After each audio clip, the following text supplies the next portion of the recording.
Senhoras e senhores, estamos de volta, hein? Porque nesta terça-feira tem sim, senhor, Libertadores. Aí sim, o tricolor, o São Paulino adora Libertadores, noites de Libertadores, e tem jogo cascudo, Alianza e São Paulo em Lima, no Peru. São Paulo é o líder do grupo, ele pode, sim, com um empatezinho, continuar na frente, mas é um jogo casca, porque o Alianza tá se se puede, então, com chance de classificação, o estádio vai lotar, porque sempre lota lá.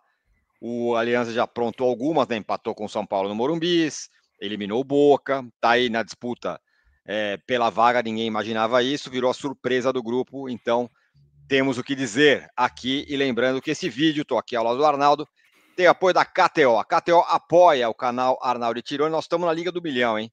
Estamos lá. Você também pode entrar na Liga do Milhão, que é uma liga que você pode dar seus palpites e vai ganhando pontos. E aí você pode ganhar até 1 milhão, isso mesmo. Então, usa o QR Code que está aí na tela, usa o link que está na descrição, dispute a Liga do Milhão comigo, com o Arnaldo, com o Denilson Show, com o Bruno Formiga, com todo mundo, Chico Garcia, toda a galera está na Liga do Milhão lá, e você pode se dar bem. Complicar esse ranking dos influenciadores, vamos complicar. Isso, vão dar vamos complicar o ranking dos influenciadores. Dê o seu palpite na KTO, sempre com calma, com tranquilidade, é um jogo para maiores de 18 anos. Muito bem, Arnaldo. São Paulo, Alianza Lima e São Paulo tem uma boa notícia, vai. A volta do Pablo Maia. Ah, vai jogar? Não, não vai jogar, mas foi relacionado, o que é uma boa. E tem mais jogadores chegando também. Chegando não, voltando, né? Sim, além do Pablo Maia, Tironi volta o Arboleda da delegação, né? O Pablo Maia, acho que a boa notícia é a rapidez na recuperação da cirurgia no tornozelo, né? Primeiro prognóstico era só para depois do Super Mundial, ou seja, em julho. Ele volta antes do previsto. É uma volta aos poucos, assim como a gente está considerando a volta do Lucas aos poucos e ficamos cientes da defasagem do Lucas para os demais no jogo com Fortaleza. O Pablo Maia parou, foi operado 2 jogos antes do que o Lucas, né? O Lucas se machucou contra o Palmeiras, o Pablo Maia contra o São Bernardo. Então, 2 meses fora dos campos, né? E ele, um pouquinho mais, e ele está na delegação, está de volta, possivelmente aos relacionados, mas ainda vai ser para entrar aos pouquinhos, como ele mesmo disse, para a TV do São Paulo, aquela TV interna do São Paulo. Por conta de Pablo Maia e Arboleda, das voltas, o São Paulo foi até com uma delegação grande para Lima, para enfrentar o Aliança, 2 dias antes, para poder treinar em Lima. Foi com 25 jogadores, vai fazer alguns cortes no banco, o Zubeldia, na hora da partida. Fazia tempo que não juntava tanta gente, entre aspas, mesmo que tenham vários ficados em São Paulo. Essa é a boa notícia. Pablo Maia está de volta, Arboleda está de volta, daqui a pouco a gente vai tentar mostrar aí como pode ser o time do São Paulo. Lembrando, o Pablo Maia não deve jogar, mas deve ser relacionado, quem sabe entra, depende como o jogo tiver e tal. Mas essa é a boa notícia. Outra boa notícia para você, Arnaldo Ribeiro, é a seguinte, meu amigo. Diga lá. Você sabe que... Peraí. Você sabe que você pode ver os jogos da Libertadores, sabe aonde, né? Sim, no nosso parceiraço Wallplay. Além de outros lugares, mas no Wallplay também dá. Exatamente. No Wallplay, você pode ver jogos na Wallplay. Sabe que jogo vai estar passando no Wallplay? Porque tem o Wallplay, dentro do Wallplay você pode fazer o pacote com a Paramount. Certo. Então, no dia 7 de maio, consigo também como quarta-feira, não é jogo do São Paulo, porque o São Paulo joga amanhã, mas é jogo do Bahia do Rogério Ceni, que vai estar lá na Paramount, exclusivo na Paramount, certo? Exatamente. O Bahia do Rogério Ceni recebe o Nacional de Montevidéu, né? É líder da sua chave, assim como o São Paulo.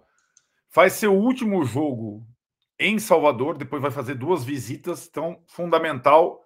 E ainda bem que vai ter no Wallplay, porque eu vou assistir. Exatamente. Transmissão então confirmada na Paramount e você pode ver no Wallplay. Qual é o esquema?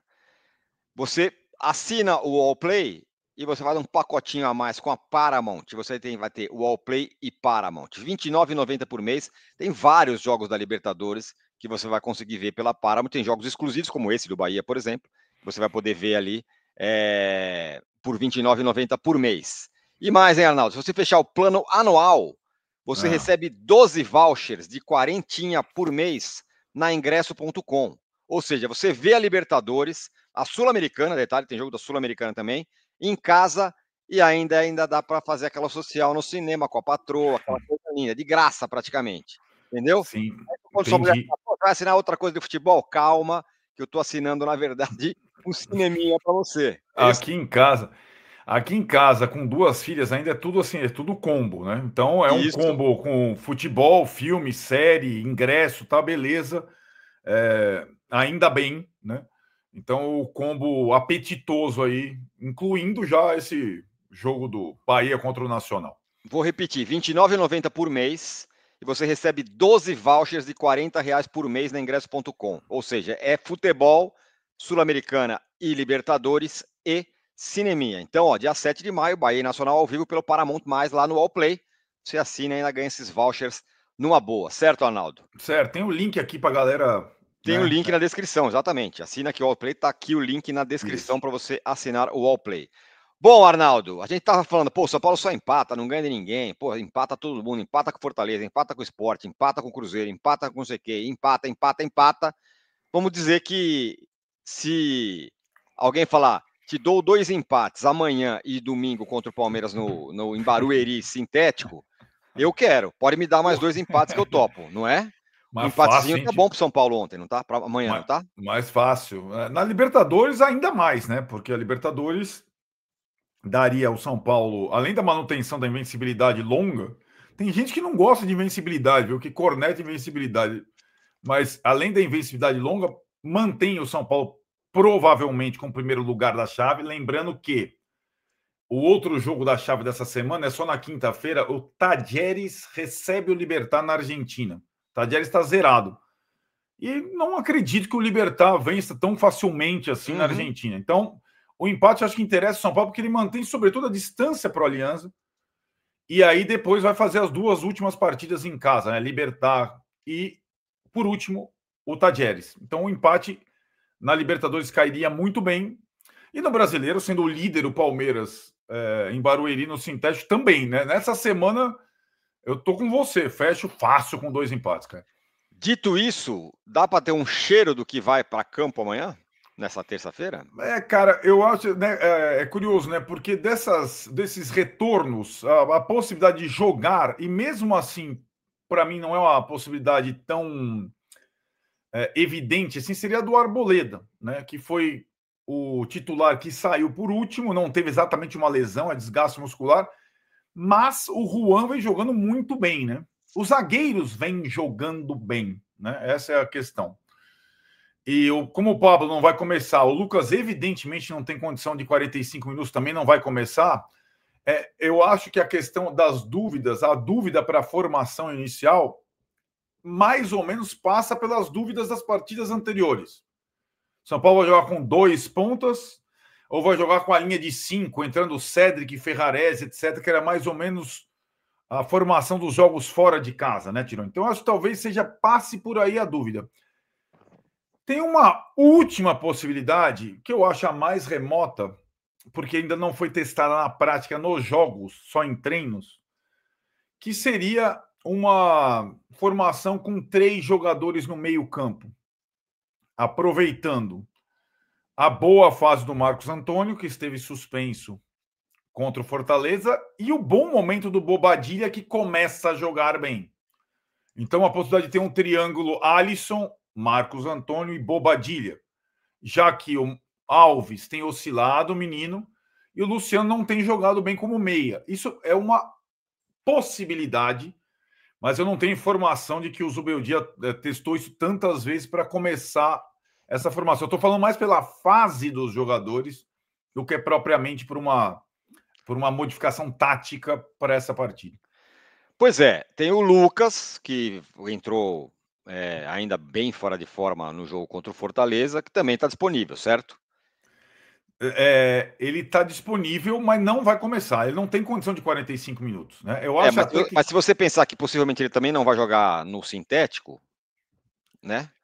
Então, mas eu acho que ele, aí tá, acho que ele não vai começar nenhum desses jogos, né? Mas ele possivelmente entre um pouco contra o Aliança, possivelmente entre no domingo e só comece jogando, se tudo correr bem, contra o Libertad lá no outro meio de semana, ou até contra o Grêmio, esses 2 jogos no Morumbi na outra semana. Então estamos falando de linha de 4, e a gente não sabe se é Arboleda ou Juan, mas vai ser o Cedric e o Enzo, possivelmente. O Enzo deve jogar, mas aí que tá, linha de 4 já não tem a possibilidade também dele fazer como fazia nos jogos fora de casa, tirar o Ferreirão e colocar Cedric, Ferrarese, Arboleda ou Juan, Alan Franco e Enzo, como foi fora de casa contra o Libertad, assim, né? Foi fora de casa contra o Tajeres, assim, né? Fazer a tal da dobra de lateral. Embora o Ferrarese não seja lateral, né? Mas é o Cedric sim. na segunda linha, é isso, Mas aí ia ter que sair o Ferreirão. Teria que sair o Ferreirão. Que vai sair. Eu só saliento que foi essa formação que o São Paulo começou jogando nas 2 partidas fora de casa da Libertadores, né? Tanto Sim. contra o Tajeres quanto como o Libertad. Se for assim, sairia o Ferreirão e o ataque seria o André e o Ferreira. E o Ferreirinha. Exatamente, isso aí. Ou a outra opção é a linha de 4, com o Cedric do outro lado, o Enzo, das laterais, e aí com o trio na frente, Ferreirão, André e Ferreirinha. E o trio que você falou no meio campo, não deve ser o Matheus, possivelmente o Bobadilha. Tudo na linha possivelmente o Bobadilha não, é mais uma constatação. Eu não vi isso ainda em campo. Eu acho que poderia funcionar, pode acontecer. Fora de casa. Perfeito. E o Alianza, hein? Tá animadaço, porque afinal tá com uma chance nas mãos de classificar, que ele talvez nem vislumbrasse quando foi para a fase de grupos. Como vai o Alianza? Perdeu, né? Com o gol do Cueva outro dia. Então, jogou no final de semana contra o Cienciano em casa, perdeu com um gol de pênalti do Cueva no final. O Guerreiro foi expulso, né? O Alianza tá vinha de 3 vitórias seguidas, está em ascensão no Campeonato Peruano, mas a menina dos olhos do Alianza é a Libertadores, essa possibilidade. Já é a melhor campanha da história do Alianza. A eliminação do Boca, né, na fase pré-Libertadores, o empate com gosto de vitória no Morumbi, muita coisa, e essa chance de pular para 7 pontos e ter chances reais de classificação para o mata-mata, né? Então, essa é a situação. O Zubeldia, na chegada ao Peru, foi muito perguntado sobre o Cueva, sobre o Guerreiro, Cueva não, sobre o Guerreiro, que foi o artilheiro e centroavante dele na passagem pela LDU, campeão da Sul-Americana, né? O Guerreiro era o centroavante. O Zubeldia é fã do Guerreiro. E vai ser, como você falou, é uma partida diferente, porque o Alianza tem muito mais torcida que o Libertad, por exemplo, né? Uma outra atmosfera no campo. Então a torcida vai falar bastante pressão. Então, e aí quem que é a arbitragem, hein? Então, a arbitragem é de um uruguaio. Vou pegar aqui o nome, porque eu não sou um cara tão conhecido. Vou pegar os nomes dos postulantes, árbitro, VAR e tudo mais. Vamos lá. Não se trata do principal árbitro do quadro uruguaio da Conmebol, mas é um árbitro experiente. Eu acho que a questão da pressão é uma situação que assola a arbitragem e tal, mas eu entendo que o Andrés Matonti, que é o árbitro, e o VAR é o Andrés Cunha. Curiosamente, o Andrés Cunha era um dos principais árbitros uruguaios e agora foi para o VAR. E o Andrés Matonti, seu xará, vai ser o árbitro da partida. Muito bem, então tá aí. A arbitragem é essa aí. Você sabe, você vai assistir o jogo amanhã. Amanhã tem live depois do jogo do São Paulo. E na quarta-feira você vai poder ver o jogo do Bahia no Wallplay Plus Paramount, R$ 29,90 por mês. Você assina o Wallplay com Paramount, pode ver jogos da Sul-Americana, jogos da Libertadores. Tem Bahia e Nacional. E aí, por R$ 29,90. E mais, você ganha ainda mais 12 vouchers de quarentinha para você ir no cinema, da ingresso.com. Então, você assina por R$ 29,90 por mês e ganha 40 de voucher por mês na ingresso.com. Ainda faz uma social lá em casa, entendeu? Vai ver o seu joguinho em casa e vai no cinema com a patroa, assinando o Wallplay com Paramount. R$ 29,90 por mês. E outro detalhe, Arnaldo, você não precisa nem assinar a Paramount, porque tem Campeonato Paulista Feminino no Wallplay. Você que assistiu o Campeonato Paulista masculino no Wallplay, e teve vários jogos na Wallplay, vai ter feminino. E amanhã já tem estreia do São Paulo no Paulista Feminino, São Paulo e Santos. Paulista Feminino amanhã, O São jogo é Paulo e no Santos Canindé, hein? jogo no Canindé, no canal UOL. Então, você vai, se você que tem o UOL Play, você assina o UOL Play, você vê esse jogo do feminino também. É, Link na descrição para vocês. Fala. até o gancho, né? O jogo do São Paulo com a Aliança é às 19 horas de Brasília, atenção, nessa terça. E no Paulistão feminino, o jogo São Paulo e Santos é às 21 horas no Canindé, depois de Aliança e São Paulo. Perfeito. Barba e cabelo, portanto, certo? Então lá no All Certo. Play você assiste o Paulista Feminino. Olha, Arnaldo, uma outra coisa importante aqui, além de falar que a KTO apoia o nosso canal, você dê seu palpite na KTO, é que o Júlio Casares, presidente Júlio Casares, que dá poucas entrevistas, deu uma longa entrevista para nossa companheira parceira, a Priscila Senhorães, na TNT. Isso. E foi perguntado, inclusive, sobre o Zubeldia, sobre o trabalho do Zubeldia, não é isso? Isso, é uma entrevista de mais de uma hora, acompanhe depois. A Priscila sempre faz ótimas entrevistas, é uma das pessoas que consegue tirar boas informações do Casares. Uma entrevista cedida no Morumbi. O Casares não foi a Lima, né? Então, ele, com a delegação desta vez, então, a Priscila entrevistou ele no Brasil, no Morumbi. Ele fala muito sobre o trabalho do Zubeldia, que ele considera, e em nome da editoria, muito bom, e que fala que essa pressão é uma pressão que vem de fora, uma pressão externa, e que internamente ele e os diretores estão muito satisfeitos com o trabalho do Zubeldia, talvez na posição mais clara do Casares sobre o trabalho do técnico, desde que começou essa marola toda. Né? Mas não é só isso, tem muitas entrevistas, tem muitas declarações importantes na entrevista que ele deu à Priscila Senhorães. Então, fica lá atento. Tem coisas interessantes do Casares falando uma longa entrevista. O Casares, que dificilmente dá entrevista, deu entrevista para a Priscila Senhores da TNT. A gente, à medida que a gente for, a gente pode fazer outros vídeos aí também sobre a repercussão desta entrevista, certo, Arnaldo? Certíssimo. Ah, uma última informação em relação a Libertadores, Tironi, eu esqueci de falar nessa briga do grupo do São Paulo. O Tajeres, que vai enfrentar, eu falei, o Libertad em casa, né, praticamente sem chances, zerado, na quinta-feira, ele vai ter a estreia do novo técnico, que é o Gustavo Quinteiros, aquele que estava no Que estava Grêmio. no Grêmio. Olha lá, Que hein? ele é o atual campeão Argentino, argentino né? pelo Vélez, e agora o novo técnico do Tajeres vai estrear, possivelmente contra o Libertad, num grupo que era um grupo que a gente imaginava que o Tajeres brigaria pelas primeiras posições. Então, só esse detalhe a mais sobre essa chave D de dado. Muito bem, então é isso aí. Amanhã, dia D, falando em chave D para o São Paulo nessa Libertadores, tem live depois do jogo no canal, não é isso, Arnaldo? Exato. Jogo 19 horas, transmissão da ESPN Disney, esse jogo. E live 21 horas aqui no canal. Valeu!